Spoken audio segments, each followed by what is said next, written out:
पहला क्वेश्चन लिखो if A B C are in A P, if A B C are in A P,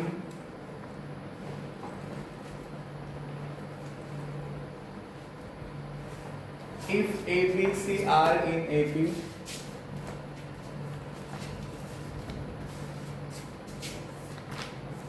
A, B, C are in AP,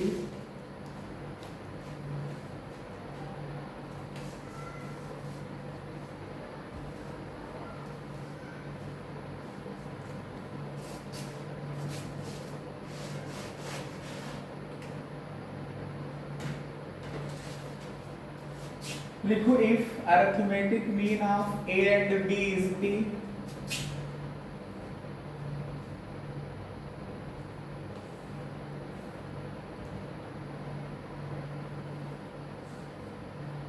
arithmetic mean of A and B is P,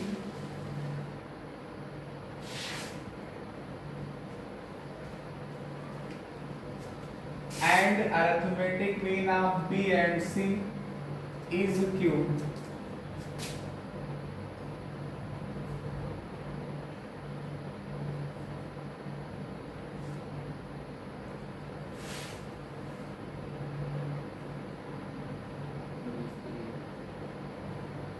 Then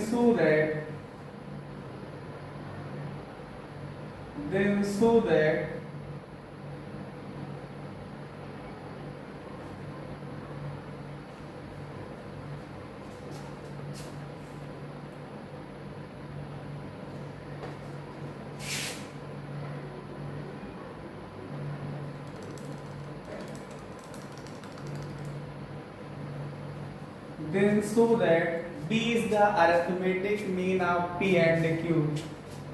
B is the arithmetic mean of P and Q.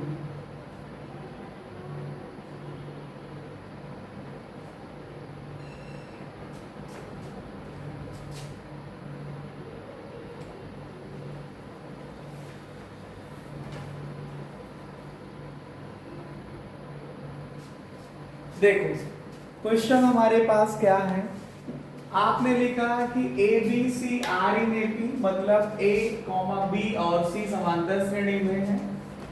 फिर तुमने लिखा कि arithmetic mean of A comma B is P, मतलब A और B का समांतर माध्य P है। ऐसे mean of B and C is Q, मतलब बी व सी का समांतर माध्य क्यू है। Then prove that mean of P and Q is B, तब सिद्ध कीजिए कि पी और क्यू का समांतर माध्य बी है। ये क्वेश्चन लिखो। मैंने आप लोगों की स्टार्टिंग में बताया था या लास्ट क्लास में बताया है क्या, अरिथमेटिक मीन के बारे में, समांतर माध्य के बारे में। एक क्वेश्चन भी मैंने कराया था, याद है कि a की पावर n+1 प्लस b की पावर n+1 अपान a की पावर n प्लस b की पावर n जो है ab का अरिथमेटिक मीन था, मतलब a प्लस b/2 था। तो find the value of n, n की वैल्यू यहां से निकाली गई थी तो 0 आई थी ये वैल्यू 0। बोलो, तो इसी से रिलेटेड हम आपको क्वेश्चन ये लेके जो आए हैं, यही है क्वेश्चन। क्या आपको अरिथमेटिक मीन का मतलब समझना है, समांतर माध्य का मतलब समझना है। क्या होता है, अगर दो लोगों का अरिथमेटिक मीन निकालना है तो इसका मतलब क्या करना है, दोनों को ऐड करके 2 से डिवाइड कर लीजिए, ठीक है। अब क्वेश्चन की पहली लाइन पढ़िए, लिखा है कि क्या लिखा है, बोलिए क्या दिया है। पहली लाइन पढ़िए, क्या दिया है कि a, b, c जो है ये काहे में है, ये समांतर श्रेणी में है, एपी में है। बोलो आर एन एपी मतलब समांतर श्रेणी में है। मैंने आपको एक बात बताया था, जब 3 नंबर आपके पास अरिथमेटिक प्रोग्रेशन में हो तो क्या होता है, मिडिल टर्म का डबल कर लो और फर्स्ट और लास्ट को ऐड कर लो, तो ये रिलेशन इक्वल का आता है। इसको एक इक्वेशन मान के छोड़ दो। फिर आगे पढ़िए, कि ए और बी का जो अरिथमेटिक मीन है वो कितना है, पी है। क्या है बोलो,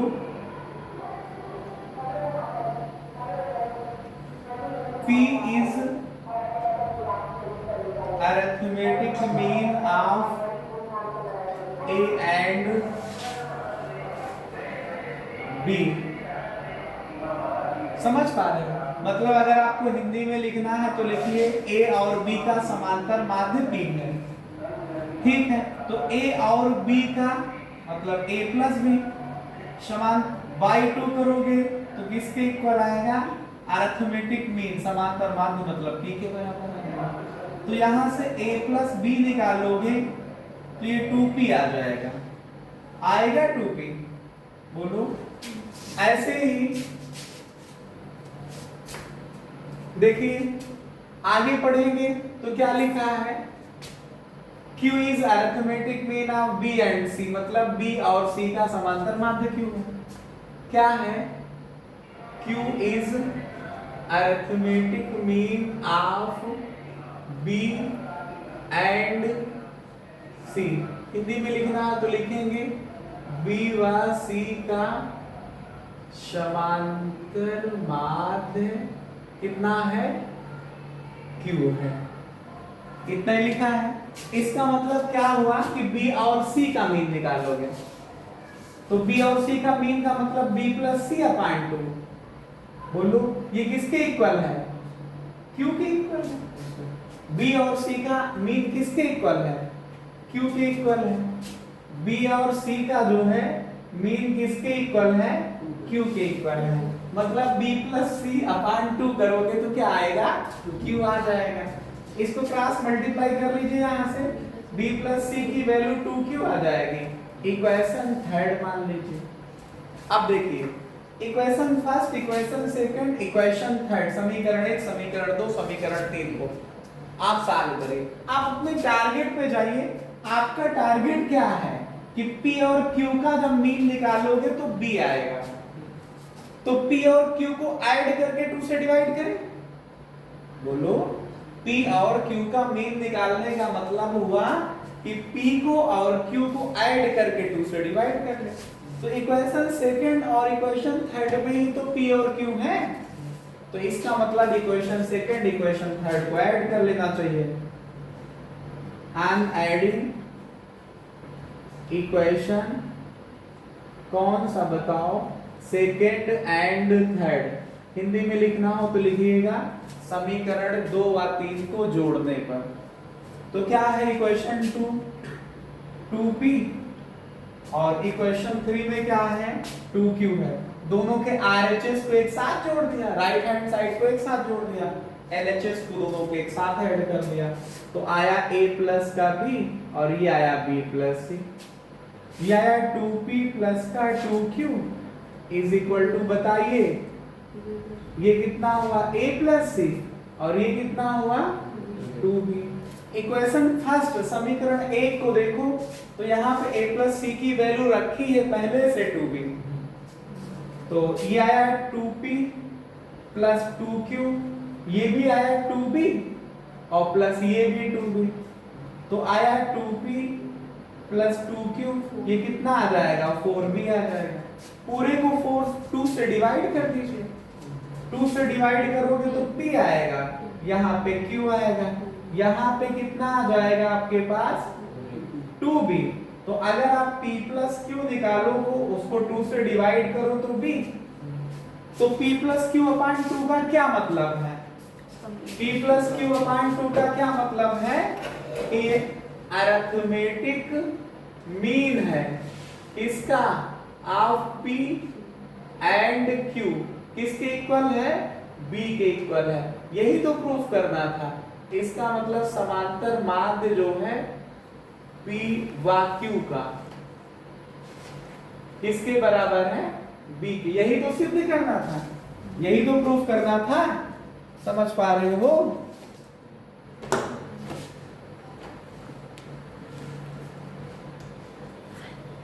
समझ पा रहे हो? ऐसे क्वेश्चन आपको सॉल्व करने हैं। अरिथमेटिक मीन का उसी सीरीज में क्वेश्चन आपके पास है। ऐसा क्वेश्चन बोर्ड एग्जाम में आ सकता है। आप इसको लिख लीजिए, लिखिए right WRITE right 5 arithmetic mean between 3 and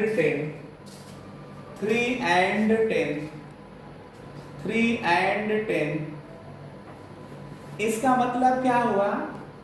Hindi में अगर आप ट्रांसलेट करेंगे तो संख्याएं 3 व 5 10, संख्याएं 3 व 10 के बीच 5 समांतर माध्य लिखिए या ज्ञात करिए। एक ही मतलब है, ठीक है। तो देखो, हेलो, 3 और 10 के बीच में 5 लोग बैठे हैं, जो किस तरह से हैं? अरिथमेटिक मीन होने का मतलब ये सीरीज कैसे बनेगी? समांतर श्रेणी बनेगी, अरिथमेटिक प्रोग्रेशन बनेगी जाकर के, ठीक है। देखिए, अगर हम सॉल्यूशन इसका करें, ये आपके पास स्पेशल क्वेश्चंस हैं, ये 10th क्लास के भी बच्चों के लिए हैं और जो बच्चे 11th क्लास की मैथमेटिक्स पढ़ते हैं उनके लिए भी है, ठीक। तो क्या करना है कि लेट कर लिया, मतलब मान लिया। क्या मान लिया? 5 लोगों को मानना है। नाम दे दिया मैंने उनका A1, A2, A3, A4, A5। ये 5 है ना। R5 required arithmetic mean Hindi में लिखना हो तो A1 A1, A2, A3, A4, A5 3 व 10 के बीच 5 समांतर माध्य हैं, ठीक है। अगर हिंदी में लिखना हो, हिंदी वालों के लिए ये और प्लस ये प्लस ब्रैकेट वाला ये लिखना, इंग्लिश में आपके सामने लिखना है। तो इसका मतलब ये हुआ कि 3, 10 इसके बीच में कितने लोग हैं?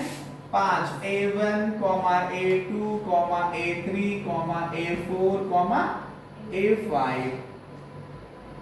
तो ये A1, A2, A3, A4, A5 जो है वो 3 और 10 के बीच के क्या हुए?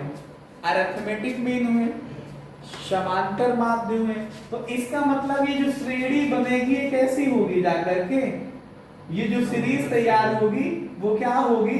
Arithmetic progression. क्या होगी? Arithmetic progression. अब आप इस अरिथमेटिक प्रोग्रेशन में बताइए इसका फर्स्ट टर्म क्या है? फर्स्ट टर्म A है, A को हम 3 मान लेंगे। लास्ट टर्म क्या है? लास्ट टर्म क्या है? L को आप यहां पे 10 लिखेंगे। नंबर ऑफ टर्म क्या है? Number of terms small n। Question mark ये नहीं पता है, ये है पता? 5 ये है और ये 2 मिलकर के 7 लोग हैं। क्वेश्चन मार्क मत लगा देना। इसमें क्या नहीं पता है? कॉमन डिफरेंस नहीं पता है, सर्वांतर नहीं पता है। पता है? डी क्वेश्चन मार्क हो रहा, ठीक है। अब बाई फार्मूला, जब भी लास्ट टर्म पता हो, n पता हो, a पता हो, तो आप L = a + n - 1 × d का यूज करेंगे तो अपने आप ये वैल्यू निकलती चली आएगी। समझ रहे हैं? तो क्या है फार्मूला? L की वैल्यू 10 = a का मतलब 3 प्लस n का मतलब 7 - 1 × d। तो इसको देखिए 10 = 3 + 6d। इसको ट्रांसफर कर लीजिए, 7 = 6d। तो 7/6 निकालोगे तो ये d निकल आएगा। निकलेगा d। d की वैल्यू क्या आएगी? 7/6 आ जाएगी। अब 5 अरिथमेटिक मीन निकालना था। आपको जब पहला टर्म पता चल गया और डिफरेंस पता चल गया तो A1 नहीं निकल सकता है। नाउ A1 का मतलब फर्स्ट अरिथमेटिक में, अगर इस समांतर श्रेणी या अरिथमेटिक प्रोग्रेशन को देखो तो A1 इसका दूसरा टर्म है, तो A1 का मतलब हुआ पहला टर्म प्लस का D। पहला टर्म आपके पास कितना है 3 और प्लस का D कितना है 7/6। इसको एलसीएम लेके सॉल्व कर दीजिए। 6 3 18, 18 7 25 और बटे 1 छक्के 6, 1 6 का नाम 6, 6 1 6। ऐसे A2 निकालो। A2 का मतलब A प्लस का 2D। देखिए A2 का मतलब क्या हुआ, पहला दूसरा तीसरा, इस सीरीज का तीसरा टर्म हुआ ना, तो तीसरा टर्म क्या होगा A प्लस 2D। तो A का मतलब हुआ 3 प्लस 2, D का मतलब क्या हुआ 7/6। आप इसको सॉल्व करिए तो 3 प्लस का 14/6, 18 14 कितना होगा 32। बोलो कितना आएगा 32/6। ये 6 3 18 और प्लस 14, 18 14 कितना 32/6। ऐसे ही आप A3 निकाल लीजिए। A3 का मतलब क्या होगा A प्लस 3D, तो A का मतलब 3 प्लस 3, D का मतलब 7/6। ये कितना आ जाएगा 3 प्लस 21/6। बताइए 6 3 18 और 18 21 कितना होगा 39/6। ऐसे ही आप उसको लेके घूम रहे थे। ये कितना आएगा A3 की वैल्यू मैंने निकाला A प्लस 3D आया, A प्लस 3D को मैंने कैलकुलेट कर दिया। A4 निकाला A प्लस 4D आया, A का मतलब 3 आया प्लस 4 इंटू D की वैल्यू 7/6 रखी, ये 3 आया 4 7 28/6 हुआ। एलसीएम लेके सॉल्व करो या इसको इसमें मल्टीप्लाई किया 6 3 18 28 46, 18 प्लस 28 कितना है इधर 28 के जो है दो इधर दे दो तो 20, उधर बचा 26, 20 46 और बटे कितना 6। ऐसे ही A5 कितना निकल के आएगा आपके पास A प्लस का 5D। बोलिए आएगा A प्लस 5D में A का मतलब 3 प्लस का 5 इंटू D का मतलब 7/6। सॉल्व करेंगे तो 3 प्लस 7 25 35, 35/6। एलसीएम लेके सॉल्व करिए 6 18 प्लस 35 कितना आएगा 53। बोलो कितना आएगा 53/6। तो समझ पा रहे हैं, ऐसे हमने आपको 6 अरिथमेटिक मीन निकाल के भी बताया। एक ये दूसरा, ये आपका तीसरा, ये आपका चौथा, ये आपका पांचवा। लास्ट में आप लोग लिखेंगे कि hence 25/6, 32/6, 39/6, 46/6, 53/6 are 5 arithmetic mean between the 3 and 10। Hindi में लिखना हो तो लिख लीजिए 3 व 10 के बीच के 5 समांतर माध्य क्रमशः 25/6, 32/6, 39/6, 46/6 व 53/6। ठीक है, बोलो। आप लोगों का इसी क्वेश्चन में मैं एक होमवर्क भी दे रहा हूं, जहां पे अरिथमेटिक मीन 3 व 10 के बीच का निकालना था। आप यहाँ 5 के स्थान पे आप यहाँ पे 12 लिख लीजिए, या कोई भी नंबर यहाँ पे लिख लीजिए, उतने लोगों को कैलकुलेट कर लीजिए। ये आपके लिए होमवर्क होगा, ठीक है। क्या संख्याएं 3 व 10 के बीच के 12 समांतर माध्य ज्ञात करिए, होमवर्क है, इसको नोट डाउन कर लीजिए। लिखिए there are 200 blocks in a star. There are 200 locks in a star. LOGS, locks का मतलब लट्ठे, लाठियां समझते हो? बोलो LOGS लिखना, लॉक्स। 200 लठ हैं।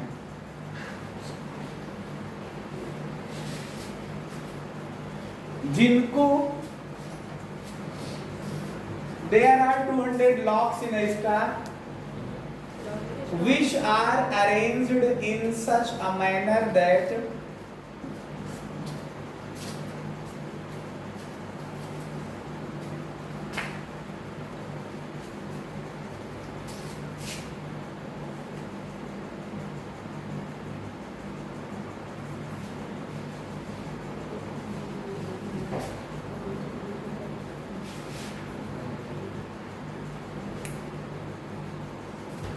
which are arranged in such a way that bottom row contains, which are arranged in such a way that bottom row contains 20 locks. Bottom row contains 20 locks.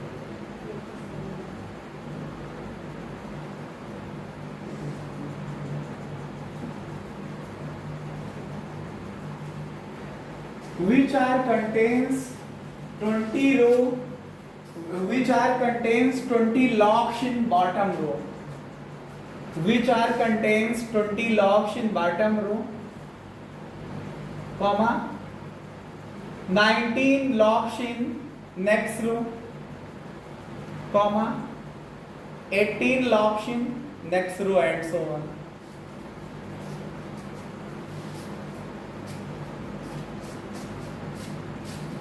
How many numbers are rows?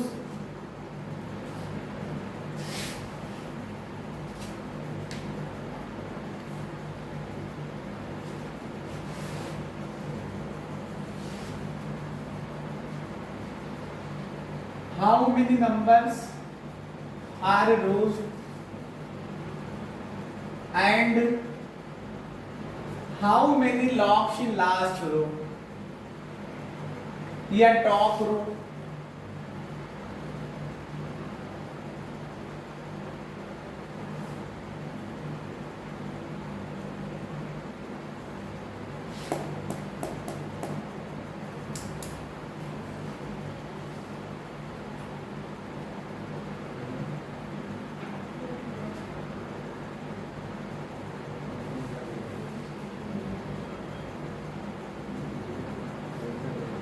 समझिए, बात को सुनिए और समझिए, कायदे से सुनिए। कहा गया है, क्या कहा गया है कि स्टॉक में हमारे पास 200 लट्ठे हैं। लॉक्स का मतलब लट्ठे हैं। वो इस तरह से अरेंज हैं, which are arranged in such a way that 20 locks in bottom row। सबसे जो नीचे, बॉटम का मतलब सबसे नीचे वाली जो तल्ली बनी है उसमें कितनी लाठियां रखी गई हैं? 20। 1 2 3, जैसे ये 3 पेन है हमारे पास, बोलो, ऐसे 20 लट्ठ रखे हैं। फिर इसके ऊपर वाले में 19 रखे हैं, फिर उसके ऊपर 18 रखे हैं, फिर इसके ऊपर 17 रखेंगे, फिर इसके ऊपर 16 रखेंगे। ये तब तक रखेंगे जब तक कि 200 लट्ठे कंप्लीट पूरी तरह से रखे ना जाएं। जब 200 के 200 लट्ठे रख दिए जाएंगे तो कहा गया है कि बताइए इस तरह से कितनी रो बनेंगी। अगर 10-10 रखना होता तो 20 बनती, 20-20 रखना होती तो 10 बनती, लेकिन यहाँ पे किस तरह से रख रहे हो? पहले 20, फिर 19, फिर 18, फिर 17, फिर 16, फिर 15, फिर 14, फिर 13, फिर 11, फिर 10, फिर 9, ऐसे करके जब तक पूरी तरह से 200 नहीं रख जाते हैं। तो कौन सी सीरीज बन रही है? ए भी बन रही। इस सबसे नीचे वाले में कितने हैं? 20 है, फिर 19 है, फिर 18, फिर 17, फिर 16। तो ये क्वेश्चन में जो लिखा है आप इसी को सॉल्व करते समय लिख देंगे। क्या लिखेंगे? लिखेंगे कि लेट, लिखिए, हिंदी में लिखना हो तो बोल देंगे, इंग्लिश में लिखना हो तो लिख लीजिए। लेट अस कंसीडर, जो क्वेश्चन में दिया है आपको वही लिख लेना है। यहां से लेकर के यहां तक आप वही लिख लेंगे जो क्वेश्चन में दिया है। हिंदी वाले हिंदी में लिख लेंगे, इंग्लिश वाले इंग्लिश में लिख लेंगे। ठीक है। Let us consider there are 200 locks in a stock which are arranged in such a manner that 20 locks in bottom row, comma 90 locks in next row, comma 18 locks in next row and so on. पूरा लिखना है आपको, हिंदी में लिखना हो तो माना कि 200 लट्ठे हैं जो इस प्रकार से रखे हैं कि तल की पंक्ति का मतलब सबसे नीचे वाली पंक्ति में 20, उसके ऊपर वाली में 19, उसके ऊपर वाले में 18, उसके ऊपर वाले में 17 एंड सो ऑन। तो इसमें पूछा कि बताइए कितनी पंक्तियां हैं, तो लेट अस टेक, माना कि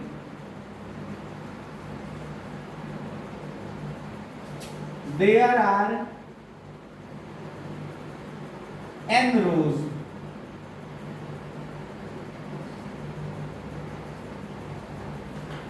there are n rows। अब समझिएगा, अकॉर्डिंग टू क्वेश्चन के हिसाब से समझिएगा, प्रश्न जो कह रहा है उसके हिसाब से समझिए कि पहले में आपके पास है कितनी 20, दूसरे में कितनी है 19, तीसरे में कितनी है 18, फिर 17। इन तरह से n टर्म है, n पद है, ऐसे लिखे हैं, n पंक्तियां हैं, इनको सबको जोड़ोगे तो कितना आ जाएगा, 200 आ जाएगा। इसमें कोई समस्या हो तो बता दीजिए हमको। पहले में 20 है, फिर 19 है, फिर 18 है, फिर 17 है, फिर ऐसे n पंक्तियां हैं, तो n रोज या n टर्म लिख लेंगे हम, तो कितना आ जाएगा, सबको ऐड करोगे तो 200 आ जाएगा। तो ये सम वाला फार्मूला लगा दीजिए एपी के, n टर्म के समेशन वाला क्या होता है, n/2 into 2a plus n-1 into d equals to कितना आ जाएगा, 200 आ जाएगा। कितना आएगा, 200 आ जाएगा। यहाँ पे n हमको पता नहीं, तो n/2 into 2a का मतलब 20 प्लस n-1 into d का मतलब -1, ये 200 आ जाएगा। ये 2 डिवीजन से मल्टीप्लिकेशन में लेके चले जाओ तो n ये कितना आएगा आपके पास 40, इसको -1 से n में गुणा करोगे -n minus minus plus 1 is equal to इधर आ जाएगा 400, 2 से इधर मल्टीप्लाई होगा ना, तो हमारे पास ये कितना आया, देखिए ये 40 और 1 दोनों प्लस में है ना 41, और n से मल्टीप्लाई करोगे तो 41n आएगा, माइनस का कितना आएगा n² आ जाएगा, n² आ जाएगा, और फिर बराबर कितना होगा 400, इन सबको ट्रांसफर कर ले चलो, इधर बचेगा 0, n² प्लस का 41 n माइनस का प्लस का 400 बराबर 0। अब 400 के ऐसे फैक्टर करिए, क्वाड्रेटिक इक्वेशन बन गई आपके पास ये कि 400 या 400 के ऐसे फैक्टर करिए कि प्लस करने पे 41 आ जाए। तो 400 के फैक्टर आइए हमारे साथ समझते हैं हम लोग। 400 का मतलब 2 से डिवाइड करोगे 200 आएगा, 2 से डिवाइड करोगे 100 आएगा, 2 से डिवाइड करोगे 50 आएगा, 2 से 25 आएगा, 5 से 5 आ जाएगा और 5 से 1 आ जाएगा। अब एक बार चाहे तो आप फिर से चेक कर लो, 5 5 25 दूनी 50 दूनी 100 दूनी 200 दूनी 400, सही है फैक्टर। अब इनको प्लस करने पे 41 लाना है ना आपको, देखिए 2 दूनी 4 हुआ, और अगर इनको देखोगे तो ये तो 100 हो गया, 4 यहाँ पे इनको ले लीजिए 16 आया और ये 25, 16 और 25 ऐड करिए 41 हो रहा है, तो ये आया हमारे पास क्या n², माइनस 41 को क्या लिखेंगे 25 प्लस का 16 गुणे n प्लस का 400 बराबर 0। ये आया n², अंदर मल्टीप्लाई करिए 25n माइनस का 16n प्लस का 400 इज इक्वल टू 0। इस माइनस की वजह से इसके साइन चेंज हो गए हैं, ठीक है। अब दोनों के पेयर बना लीजिए, पहले पेयर में n कॉमन ले लीजिए तो n माइनस का 25 बचेगा, अगले में माइनस 16 कॉमन ले लीजिए तो n माइनस का 25 इक्वल टू 0। तो n माइनस का 25 फिर से कॉमन ले लीजिए तो n माइनस का 16 बचेगा, 0 के इक्वल होगा। एक बार आप इसको 0 लेंगे तो n की वैल्यू 25 आएगी, इसको 0 लेंगे तो n की वैल्यू 16 आ जाएगी। अब देखिए 25 तो पॉसिबल नहीं हुआ, क्यों? क्योंकि अगर आप शुरुआत 20 लट्ठों से करिए और एक एक घटाते चले जाइए तो क्या 25वीं पंक्ति बनेगी? बोलिए। 20, 19, 18, 17, 16 ऐसे करते जब जाओगे तो 21वीं में नंबर तो आपका 0 आ जाएगा, आएगा तो 25वां नंबर कहां से आएगा? 25वीं पंक्ति बनेगी ही नहीं, तो ये पॉसिबल नहीं है। तो कितना पॉसिबल है? 16 पॉसिबल है। समझ पा रहे हैं? तो कितनी रोज होंगी? कितनी रोज होंगी? 16 रोज होंगी। लिखेंगे क्या? अतः कुल पंक्तियों की संख्या बराबर कितनी होगी? 16 हो जाएगी। और लास्ट में होंगी कितनी? Number of rows is equal to 16। पंक्तियों की संख्या हिंदी में लिखना हो तो लिख लीजिए। अब लास्ट रो में कितनी होंगी जाकर के? Number of locks in last row, Hindi में लिखेंगे अंतिम पंक्ति में लट्ठों की संख्या क्या है? ए 16 आ जाएगा, 16वां टर्म है अंतिम वाला। समझ पा रहे हो? तो ए 16 का मतलब क्या होगा? ए प्लस 15d, ए का मतलब 20 प्लस 15 इंटू डी का मतलब -1, तो 20 की मल्टीप्लाई करिए -15 कितना आ जाएगा? ये 5 आ जाएगा। कितना आएगा? 5 आ जाएगा। तो कितनी रोज होंगी आपके पास? बोलिए। अगर इस तरह से आप मेहनत करते हो तो कुल मिला के कितनी रोज होंगी जाकर के? 16 रोज होंगी, 16 पंक्तियां होंगी। आप एक काम करिए, ऐसे ही आप अगर आपके पास पॉसिबल हो घर में तो ईंटें रखिए। समझ पा रहे हो? 20 लट्ठे, 200 लट्ठे तो नहीं उपलब्ध हो सकते हैं, लेकिन 200 ईंटें तो घर में हो सकते हैं ना। एक्सपेरिमेंट करिए। पहले 200 ईंटें इकट्ठा कर लीजिए, फिर उसमें से सबसे नीचे वाली रो बिछाइए, एक पंक्ति बिछा दीजिए 20 की, फिर उसके ऊपर 19 लगाइए, फिर 18 लगाइए, फिर 17 लगाइए, फिर 16, फिर ऐसे करके जब देखोगे तो नीचे से जब गिनोगे तो 16वीं पंक्ति में 5 ईंटें बचेंगे और ईंटें खत्म हो जाएंगे सब तमाम। ठीक है? तो ऐसा एक्सपेरिमेंट कर सकते हो। कल हम आपको इसके आगे के कुछ क्वेश्चंस कराएंगे। ठीक?